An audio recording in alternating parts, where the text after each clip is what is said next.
땅속에 있던 생명이 스프링처럼 밖으로 튀어나오는 그런 생명의 계절, 바로 봄입니다. 우리도 우리 안에 있는 생명의 믿음을 이제는 우리의 삶으로, 우리 실천하는 그런 삶으로 튀어나오게 하려고 이달의 말씀을 그렇게 나누고 있습니다. 우리의 믿음이 마음으로만, 입으로만, 생각으로만, 이론으로만의 믿음이 아니라 우리의 삶에 구체적으로 실천되어지고 또 체험되어지는 그러한 믿음이 되어야 되는 거죠. 그러기 위해서 우리는 그동안 알고 믿고 결단한 것들을 이제는 더 이상 미루지 말고 실천해야 됩니다. 그래서 오늘 제목, 우리 전체 이달의 주제처럼 한 번쯤은 해보고 그것을 경험해 보아야 됩니다. 그래야 그 말씀에 살아있는 생명이 나를 이끌어갈 수 있기 때문에 그렇습니다. 기도의 한계를 뛰어넘어 보아야 되고요. 하나님을 아는 일에 조금 더 힘써 보아야 되고요. 그리고 때로는 아까운 것도 포기해보는 하나님 앞에서의 헌신도 경험하고 그것을 통해서 주신 하나님의 은혜에 대한 체험이 우리 안에 있어야 우리의 신앙생활이 더욱더 힘있게 앞으로 나아갈 수가 있는 것입니다. 그리고 오늘 네 번째, 우리 마지막 시간에는 우리가 꼭 실천해서 삶으로 정착시켜야 될 믿음이 있습니다. 그것은 바로 영혼 구원, 복음 전도입니다. 늘 마음으로만, 부담으로만 있었던 이 전도의 믿음을 우리는 봄과 같이 밖으로, 삶으로, 우리 신앙의 삶으로 끄집어내야 됩니다. 전도, 참 우리 신앙인들에게 참 어려운 숙제와도 같습니다. 아니, 마치 밀린 숙제와도 같습니다.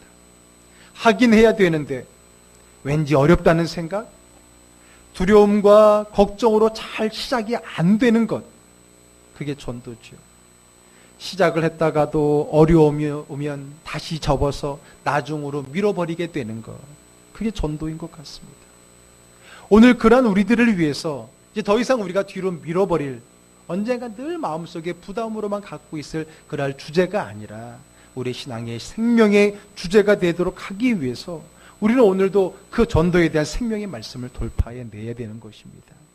그래서 더 이상 미루지 말고 이번 봄에 꼭 이룰 수 있고 우리의 삶의 신앙의 삶으로 구체적으로 드러날 수 있게 되기를 주의 이름으로 축복합니다. 아멘. 자, 오늘 우리를 위한 바울 사도의 전도 이야기를 들려드리려고 합니다. 아니, 이왕이면은 좀 우리한테 비슷한 부류의 사람을 해야 우리가 따라갈 텐데, 바울은 너무나 우리가 거리가 멀지 않습니까? 전도의 베테랑이고 세계를 복음화시킨 그 사람을 우리가 비교하기는 너무 거리가 먼 것 같지 않나 생각할 수 있을 거예요. 그러나 그렇지 않습니다. 바울도 처음부터 전도의 베테랑이 아니었습니다. 그도 전도의 위기가 있었고 그 위기 가운데 모든 것을 내려놓을 뻔했던 그 위기가 있었습니다. 그러나 그럴 때마다 하나님께서 전도의 길을 열어주셨고 그것을 통해서 우리가 지금 알고 있는 위대한 전도자 바울이 될 수가 있었던 것입니다. 자, 그러면 오늘 그가 어떻게 위기를 극복하고 진정한 복음 사역자가 될 수 있었는지 우리 그 전도의 현장으로 한번 가보도록 하겠습니다. 자, 오늘의 첫 절인 1절의 말씀 한번 다 같이 한번 읽어보겠습니다. 그 후에 바울이 아덴을 떠나 고린도에 이르러, 아덴을 떠나서 지금 고린도에 들어오면서 오늘 18장의 말씀이 시작이 됩니다. 우리가 최근에 수요일 저녁마다 이 사도행전을 꼼꼼하게 차근차근 하나하나씩 자세하게 배우면서 말씀을 전하고 있는데 지금 16장 앞부분을 진행하고 있어요. 그러니까 18장은 조금 앞서가는 것이긴 한데 우리가 오늘 본문의 이해를 위해서 조금 설명을 좀 하도록 하겠습니다. 자, 오늘 이 본문을 이해하기 위해서 우리 지도를 좀 하나 보도록 하겠습니다. 보통 우리 바울 사도가 선교를 하는데 3차에 걸쳐서 했다. 그래서 1차, 2차, 3차 여행으로 봅니다. 그리고 나중에는 죄인 된 신분으로 로마에 가게 된 것을 혹은 4차라고도 말할 수 있을 겁니다. 어쨌든 그러한 3차에 걸친 그의 전도 여정 가운데 오늘 본문은 두 번째 전도 여행에 해당이 되어집니다. 자, 첫 번째는 안디옥에서 출발해서 여기 있는 사이프러스 섬을 걸쳐서 이렇게 소아시아, 지금의 터키 남쪽에 있는 이 부분을 이렇게 다녀서 전도를 했었습니다. 그리고 이제 두 번째는요, 육로를 해갖고 이렇게 다소를 지나 더베, 루스드라, 첫 번째 그들이 다녀갔던 그곳에 가서 다시 한번 믿음을 굳건하게 해주기 위해서 그곳을 갔었습니다. 더베와 루스드라 그리고 이고니온 부르기아 이렇게 가는데 그 다음에 더 이상 그들의 길이 열려지지 않습니다. 성령님께서 그들의 길을 막고요. 예수의 영이 허락지 않게 됩니다. 그래서 새롭게 그들이 이 북쪽을 향해 가다가 드로아에 이르게 되는데 여기서 그가 밤에 환상을 보게 되죠. 환상 가운데 마게도냐는 요 그리스 대륙의 위쪽을 마게도냐라고 말합니다. 이 마게도냐의 한 청년이 환상 가운데 나타나서 와서 우리를 도우라라고 환상 가운데 나타납니다. 그 환상이 바로 하나님께서 바로 이 바울을 이 아시아, 여기가 이제 아시아하고 유럽하고의 경계선입니다. 그래서 아시아를 뛰어넘어 유럽으로 복음을 가지고 가기를 주님이 새로운 비전을 주신 거죠. 그래서 그 비전을 받들고 그가 이 드로아에서 배를 타고 네아폴리, 즉 마게도냐의 항구로 들어가게 됩니다. 그리고 나서 첫 번째 성인 빌립보 성에서 이제 복음을 전하고 그리고 암바볼리 그리고 아볼로니아를 또 거쳐서 데살로니아, 베레아 그리고 아데네까지 이뤘던 거예요. 자, 아덴은 우리가 알고 있는 그리스의 아테네를 이야기하는 겁니다. 그리스의 최고의 도시, 철학의 중심지, 바로 그 아테네까지 갔던 것이 17장까지의 내용이었고 오늘 18장으로 들어가면서 바로 아덴을 떠나 그가 고린도로 들어왔다라고 이야기하고 있는 겁니다. 그런데 이곳 고린도로 오는 바울의 마음은 그리 편하지가 않았습니다. 그리 편하지 않았어요. 오늘 그때의 마음을 훗날 고린도 교회에 편지를 했던 고린도전서에서 그때 고린도에 처음 들어갔을 때 그의 마음을 이렇게 표현을 합니다. 고린도전서 2장 3절의 말씀 한번 보겠습니다. 고린도전서 2장 3절의 말씀 다 같이 한번 읽습니다. 내가 너희 가운데 거할 때에 약하고 두려워하고 심히 떨었노라. 예.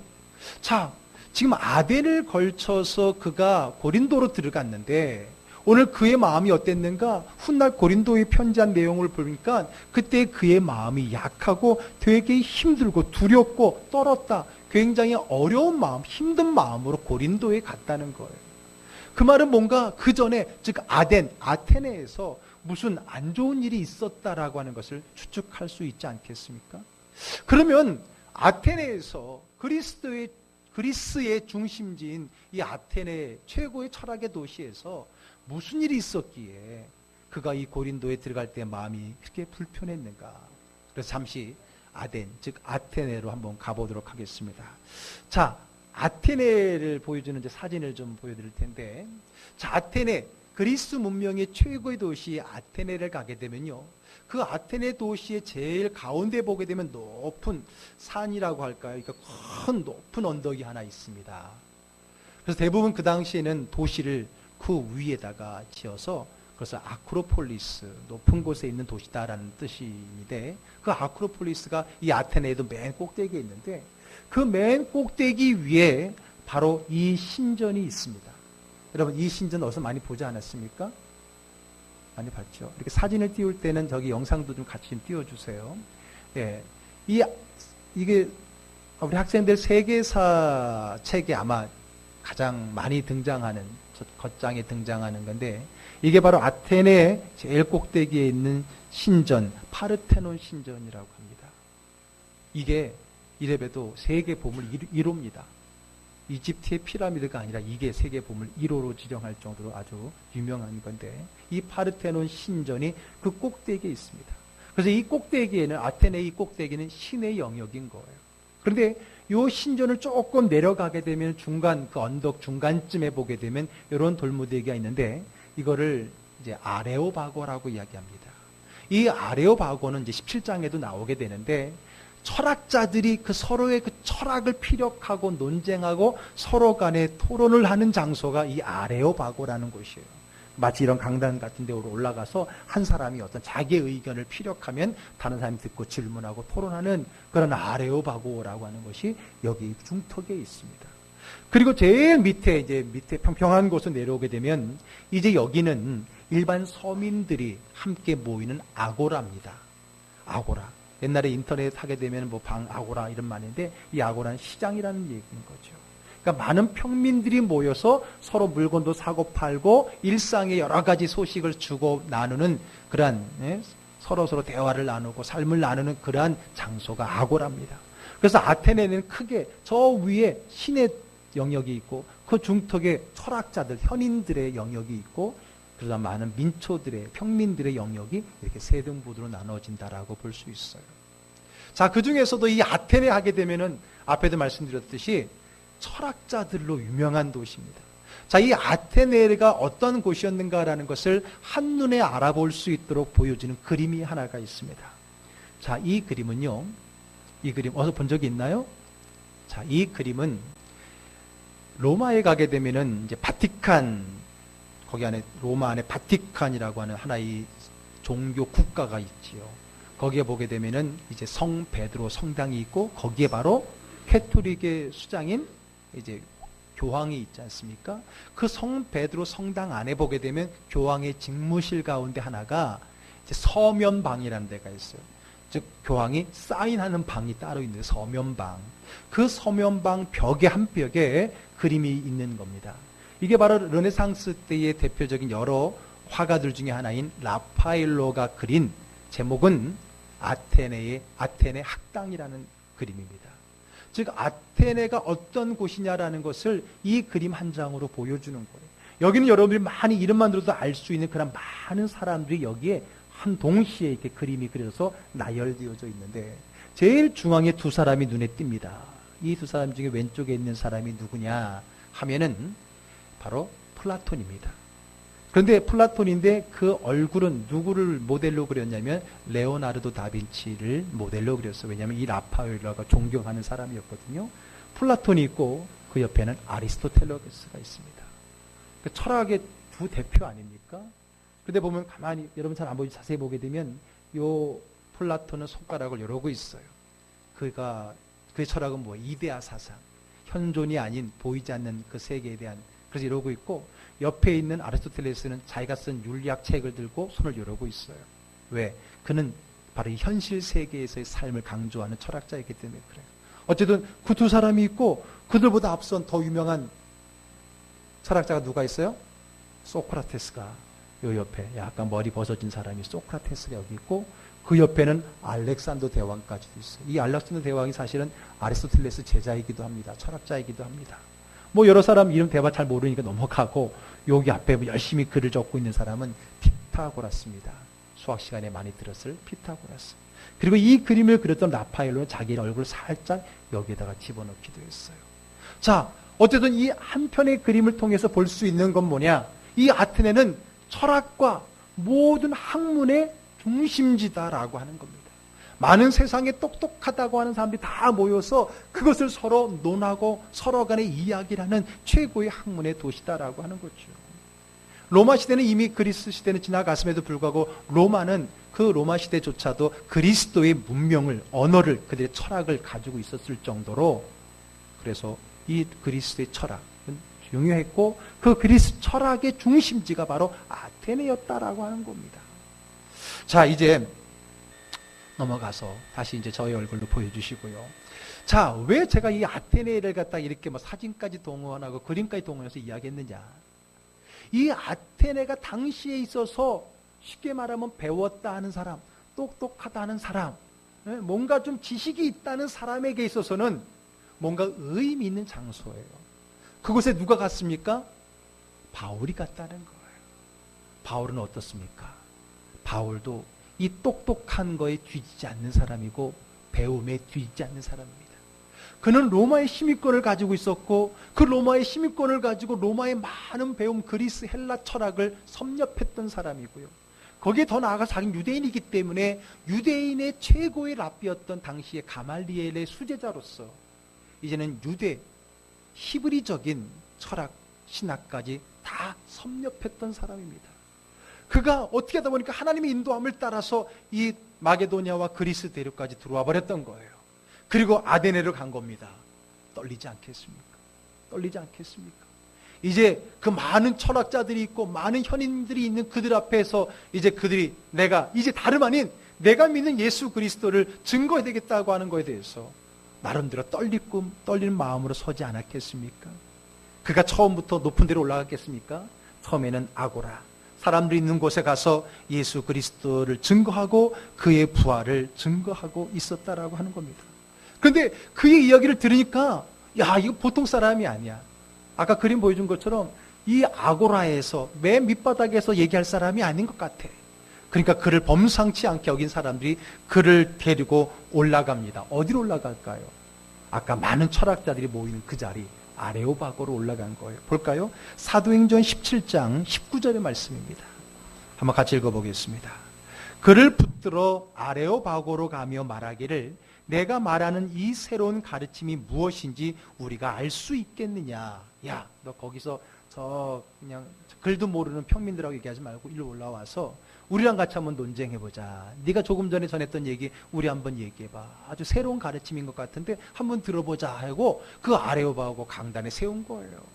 그래서 그가 나름대로 정말 그 많은 똑똑한 사람들에게 그들이 알아들을 수 있는 아주 어려운 용어들과 아주 어려운 수사법들을 가지고 이제 복음을 설명해내기 시작하는 겁니다. 그런데 여러분, 오늘 그곳에 온 사람들은 오늘 바울 사도가 전하고 싶은 그 부활이나 영생이나 구원에는 관심이 없고 그가 말하고 있는 새로운 논리와 그 논리에 대한 그저 그 내용에만 관심이 있었던 것입니다. 그들은 복음을 듣고 싶었던 것이 아니라 들어보지 못했던 새로운 가르침을 듣고 싶었던 것뿐이었던 거죠. 그리고 그도 그들의 욕구에 맞추어서 복음을 증거한다고 하지만 사실 복음보다는 자기가 가지고 있는 지식을 활용하고 자랑하고 그것에 대해서 나도 이만큼 안다. 어쩌면 그런 마음으로 그가 열심히 전하기는 전했지만은 사실 그들에게 요구되어지는 대로 정말 그가 전해야 될 그 복음이 잘 전해지지 않았던 것 같다. 그 결과 어떤 결과가 일어났습니까? 17장 32절 33절 한번 읽어보겠습니다. 그들이 죽은 자의 부활을 듣고 어떤 사람은 조롱도 하고 어떤 사람은 이 일에 대하여 내 말을 다시 듣겠다 하니 이에 바울이 그들 가운데서 떠나매. 예. 그들이 죽은 자의 부활을 듣고 어떤 사람은 조롱도 하고 그게 말도 안 되냐, 그게 과학적이냐, 그게 철학적이냐, 말도 안 된다. 그런 오히려 비판이 쏟아지고 어떤 사람은 다시 듣겠다 하는 것도 믿음의 차원이 아니라 그저 지식의 차원으로 내가 요구했던, 내가 원했던 방법으로 흘러가지 않고 있는 것에 바울이 당황하게 됩니다. 그러면서 이러면 안 되겠다 하면서 급하게 그 자리를 벗어났다라고 이야기를 하고 그런 마음에 급하게 그 아테네를 뛰쳐나와서 도망치듯 나와서 온 곳이 바로 오늘 고린도였다라고 하는 겁니다. 어떻게 본다면 그는 실패했습니다. 인간의 지혜를 가지고 지식을 가지고 철학을 가지고 한번 본때 있게 복음을 전해보겠다고 했지만은 오히려 그 결과는 오히려 더 실패였습니다.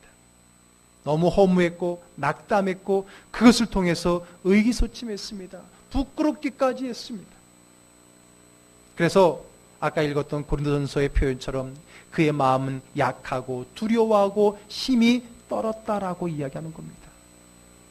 그러고 보니까 성경에는 빌립보 교회도 있었고요. 지나온 데를 보면. 그리고 데살로니가 교회도 있었고 그리고 여기 고린도 교회도 훗날이 있어요.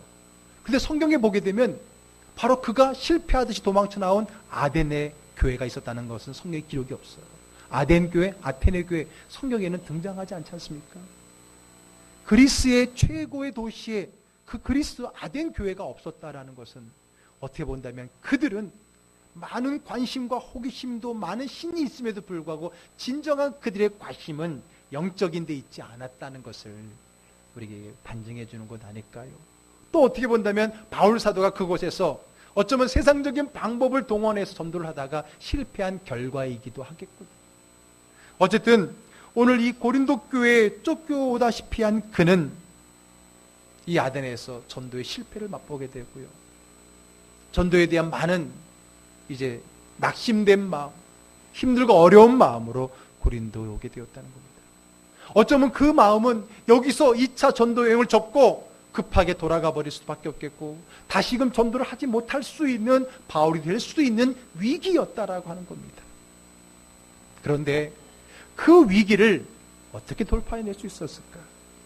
하나님은 어떻게 그 위기를 또 다른 전도의 기회로 삼아주시고 그 위기를 이겨내게 하셨는가? 오늘 그것이 오늘 우리가 이 본문을 통해서 관심 가져야 될 말씀입니다. 자, 2절의 말씀, 오늘 본문 2절로 가보겠습니다. 한번 같이 읽습니다.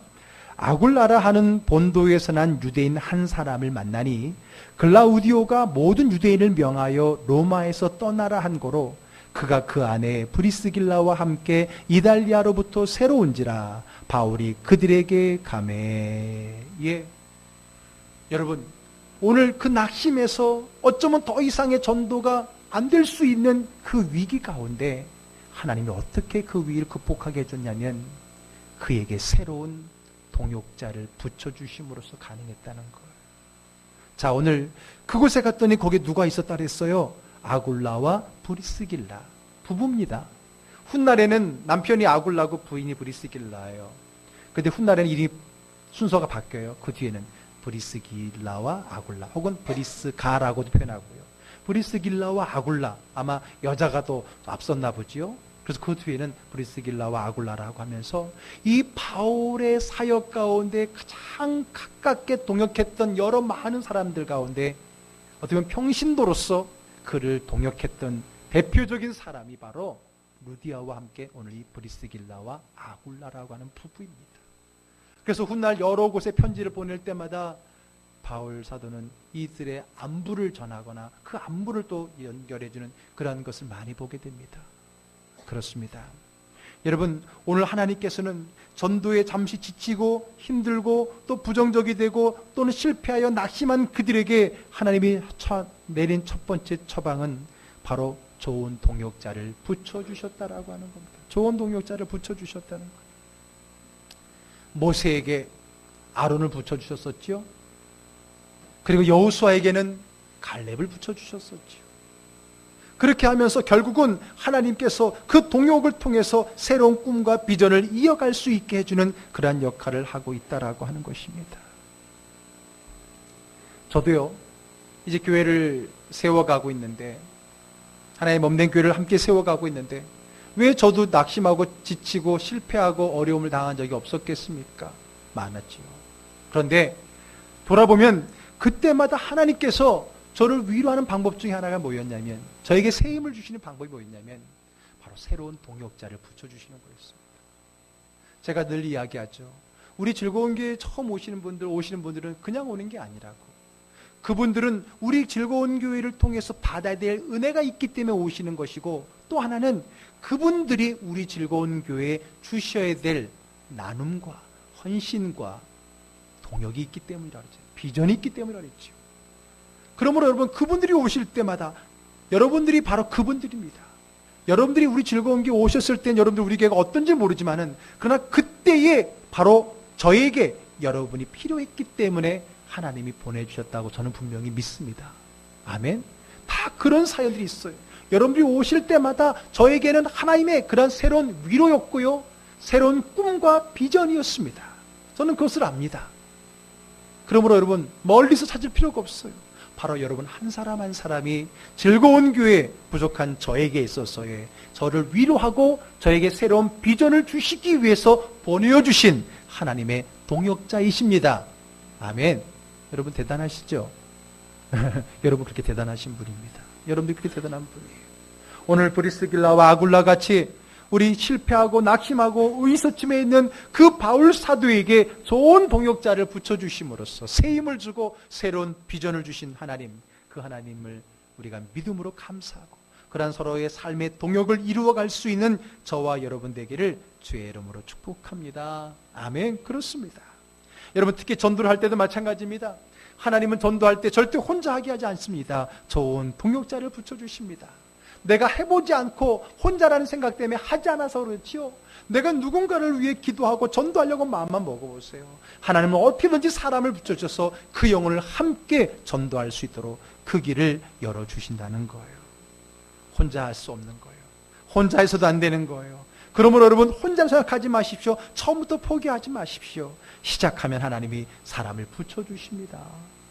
뿐만 아닙니다. 심지어는 잠시 떨어져 있었던 동역자들이 다시금 함께 동행하러 오게 되어집니다. 자, 5절의 말씀 한번 읽어보겠습니다. 실라와 디모데가 마게도냐로부터 내려오매 바울이 하나님의 말씀에 붙잡혀 유대인들에게 예수는 그리스도라 밝히 증언하니. 예, 여러분 다시 말해서 아덴에서는 그는 혼자였어요. 사실 2차 전도여행을 처음 떠날 때는 누구와 같이 갔었어요? 실라랑 같이 갔었죠. 실라. 1차 때는 바나바랑 같이 갔었는데 두 번째 출발할 때는 약간의 의견 충돌이 있어서 따로 가게 됩니다. 그래서 바나바는 마가를 데리고 가고, 그리고 바울은 실라를 데리고 출발했었어요. 그러다가 저 소아시아의 루스드라에서 한 명이 더 합류하는데 그가 누구라고요? 디모데였어요. 수요일 저녁에 오신 분들은 아마 다 생생하게 기억이 날 겁니다. 그래서 누구예요? 누가 있는 거예요? 바울과 실라와 디모데가 있었던 곳이죠. 그리고 이 글을 기록하고 있는 누가가 또 포함이 됐었다고 얘기하죠. 어쨌든 그렇게 오다가 데살로니가 마게도냐의 한 도시인 데살로니가에 왔을 때에 실라와 그리고 디모데를 거기다 놔두고 왔어요. 거기서 그들이 더 해야 될 일이 있어서. 그래서 그는 혼자서 이제 아덴으로 내려왔다가 이런 어려움을 당했던 것이거든요. 그런데 그 떨어져 있었던 그들이 또 때마침 오늘 오게 된 겁니다. 실라와 디모데가 마게도냐로부터 내려와서 이제 더 합류하게 된 거예요. 그러니 함께했던 동역자, 이전부터 함께했던 사람이 오게 되어지고 또 이곳에 처음 만난 새로운 동역자들과도 함께함으로 말미암아 이제 그의 사역은 더 힘을 얻게 되고 더 능력의 사역을 할 수가 있었다라고 하는 겁니다. 더 힘을 내어 용기 내어 전도 힘쓸 수 있었어요. 그러고 보니까 아테네에서 자기가 경험했어서 그런지 몰라도 이번에만큼은 이제는 인간의 지식으로가 아니라 오직 복음의 순수한 복음, 우리 5절에 읽은 말씀처럼 예수는 그리스도라고 밝히 증언하게 됩니다. 이제는 어려운 철학적인 이론을 동원하지 아니하고 순수한 피 묻은 예수 그리스도의 복음을 증거하는 진정한 전도자의 순수한 자세로 돌아올 수 있게 되었다는 거예요. 어떻게 그렇게 될 수 있었습니까? 우리 5절의 말씀 중간에 보니까 바울이 하나님의 말씀에 붙잡혀라고 그랬죠. 맞아요. 오늘 우리가 이 순수한 능력의 하나님의 말씀을 증거할 수 있는 그 힘은 오로지 여호와 하나님의 말씀에 붙잡혀야 되는 줄 믿습니다. 아멘. 내 지식으로, 내가 아는 그 지식으로 전달할 때 우리는 아덴에서처럼 바울처럼 실패할 수밖에 없어요. 그러므로 여러분, 아이고 나는 말을 못해요. 나는 언변이 없어요. 나는 지식이 별로 없어요. 그것은 여러분 전도의 방해가 아니라 오히려 전도를 잘할 수 있는 도구예요. 오히려 어설프게 알고 어설픈 지식과 어설픈 재능을 가진 사람들이 실패할 확률이 더 많아요. 저희 신학교 때 또 신학교에 지나고 또 이제 목회하는 것도 보면요, 인간적인 재주가 많은 사람들은 오히려 크게 쓰임 받지 못하더라고요. 왜? 거기에 의지를 하니까. 그러나 인간적인 재능이 오히려 없어서 오로지 하나님만 바라보고 오로지 하나님만 기대하는 자들이 더 위대하게 쓰임받는 것을 우리가 믿음의 세계 속에 많이 보지 않습니까? 오늘 바울이 그를 깨달았어요. 그래서 인간의 말, 자기가 배운 학문에 의지하지 아니하고 오직 순수하게 하나님 말씀에 붙잡혀서 예수가 그리스도라고 하는 단순하지만은 가장 중요한 복음의 진수를 가지고 전도하는 일을 고린도 교회에서 해나갔다라고 하는 겁니다. 그 결과 어떤 일이 있습니까? 8절의 말씀 읽어보겠습니다.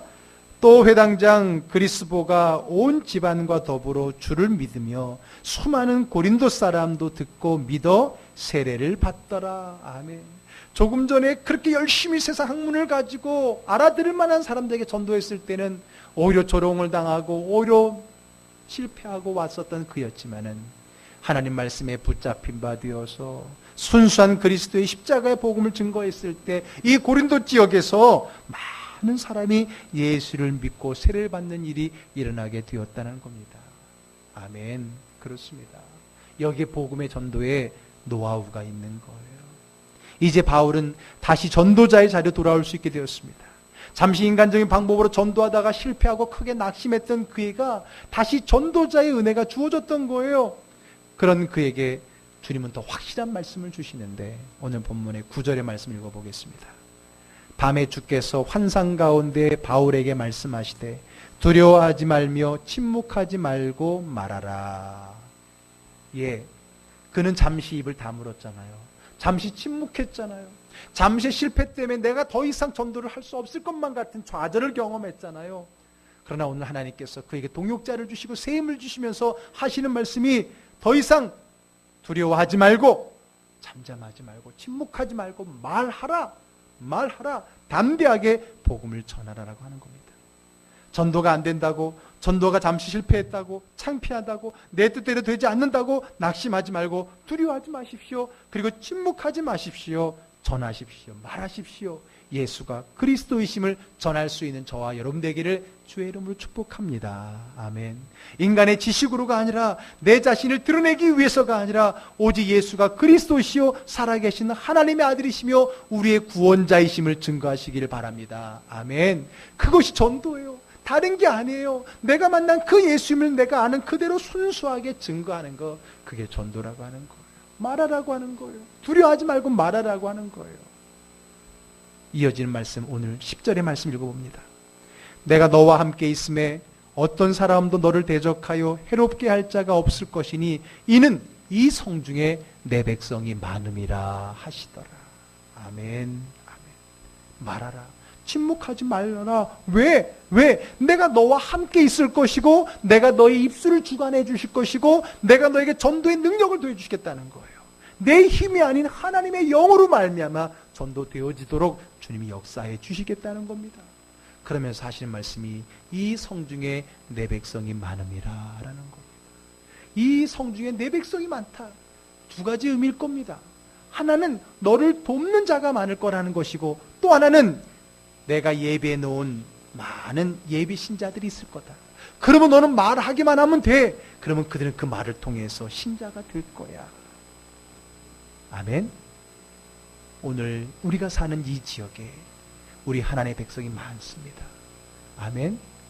그들이 나를 돕는 동역자일 수도 있고 그들이 내 말을 통해서 예수를 믿게 되어질 하나님의 준비되어진 백성일 수도 있는 겁니다. 아멘. 고기를 잡는 사람들이 하는 말에 여기는 고기가 많다. 그 얘기인 거예요. 고기가 많다는 거예요. 전도하랬더니 전도할 사람이 없어요. 왜 전도할 사람이 없어요? 왜 전도할 사람이 없어요? 우리나라 기독교 인구 20%밖에 안 되는데 그럼 80%는 안 믿는 사람들인데 믿는 사람보다 안 믿는 사람이 더 많은데 왜 전도할 사람이 없어요? 전도할 만한 사람을 생각하니까 없는 거지. 내 기준에 안 될 것 같다라고 하는 기준으로 바라보니까 할 사람이 없는 거지. 그러나 그런 기준을 뛰어넘었어요. 오늘 이 성중에 하나님의 준비된 백성이 많다. 그런 마음을 가지고 여러분들이 담대하게 복음을 증거한다면 그들 가운데 주님 만나 변화되어서 또 다른 주의 증거하는 또 다른 일꾼으로 될 수 있는 역사가 일어날 줄 믿습니다. 아멘. 따라합시다. 이 성중에 내 백성이 많음이라. 아멘. 우리 그 백성을 찾아 나서는 그 백성에게 복음을 증거하는 저와 여러분 되기를 주의 이름으로 축복합니다. 아멘. 사랑하는 즐거운교회 가정 여러분, 무엇이 두렵습니까? 무엇이 걱정이 됩니까? 전도는 첫째 주에 했던 기도와 마찬가지로 배우는 게 아니라 하는 거예요. 기도는 배우는 게 아니라 하는 거예요. 전도는 배우는 게 아니라 하는 거예요. 물론 배우면 더 잘할 수 있겠지요. 그러나 적당히 배우고 시작해야죠. 언제까지 배우기만 할 거예요? 하는 겁니다. 하는 거예요. 전도는 해보는 겁니다. 오늘 제목을 보세요. 두려워 말고 철판 깔기. 전도할 때 얼굴 철판 깔으려고 하는 거구나. 그래, 맞아요. 철판 까는 거예요. 그러나 여러분, 내가 인간적인 방법으로라고 한다면 그것은 부끄러움일 수도 있겠지만 이것은 내 인간의 이익을 위함이 아니라 주의 나라의 생명을 증거하는 것이기 때문에 그렇습니다. 저는 그래서 이 철판을 복음의 철판, 생명의 철판이라고 말할 수 있어요. 복음의 철판을 깔고 나가야 돼. 복음의 갑옷을 입어야 되는 거예요. 복음의 철판. 철판 복음이 아니라 복음의 철판.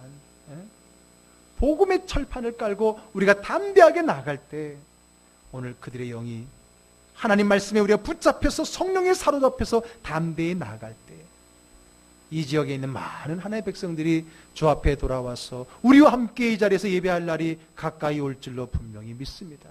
아멘. 이번 봄에 한번 해봐야죠. 이번 봄에 생명이 밖으로 드러나는 이 시간에 해봐야지.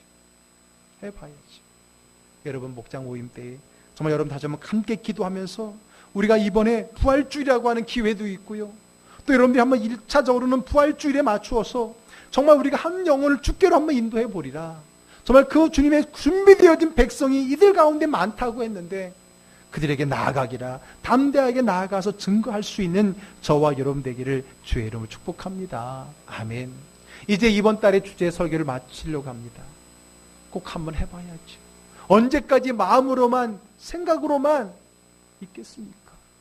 해봐야 체험을 하는 것이고 체험을 해야 그것이 내게 흔들리지 않는 믿음이 되는 것입니다. 기도의 한계를 극복해보고 넘어가보고 하나님을 아는 지식을 힘써 더 깊은 하나님의 세계를 경험해보고 체험해보고 또 때로는 내가 아깝지만은 하나님 앞에 드리면서 그걸 통해서 주신 하나님의 신비로운 체험의 은혜를 경험해보고 부끄럽지만 힘들고 어렵지만 나아가서 증거하다가 한 영혼이 주께로 돌아오는 것을 경험해 볼 때 비로소 우리가 흔들리지 않는 믿음, 변함없는 믿음, 누가 시켜서 하는 믿음이 아닌 내가 앞서가는 믿음이 될 수 있는 것입니다. 여러분은 언제까지 목사가 문자하고 전화해야 교회 오는 사람이 되겠습니까? 언제까지 목사가 뭘 해라 그래야 조금 하는 척하는 성도가 되겠습니까? 이제는 여러분들이 스스로 체험해서 그 뜨거운 체험의 바탕이 되어서 흔들리지 않는 믿음, 앞서가는 믿음, 변함없는 믿음, 큰 은혜를 받는 믿음 되기를 주의 이름 축복합니다. 이 봄에 함께 그 믿음을 이루어가는 저와 여러분 되기를 주의 이름으로 축원합니다. 아멘. 기도하겠습니다.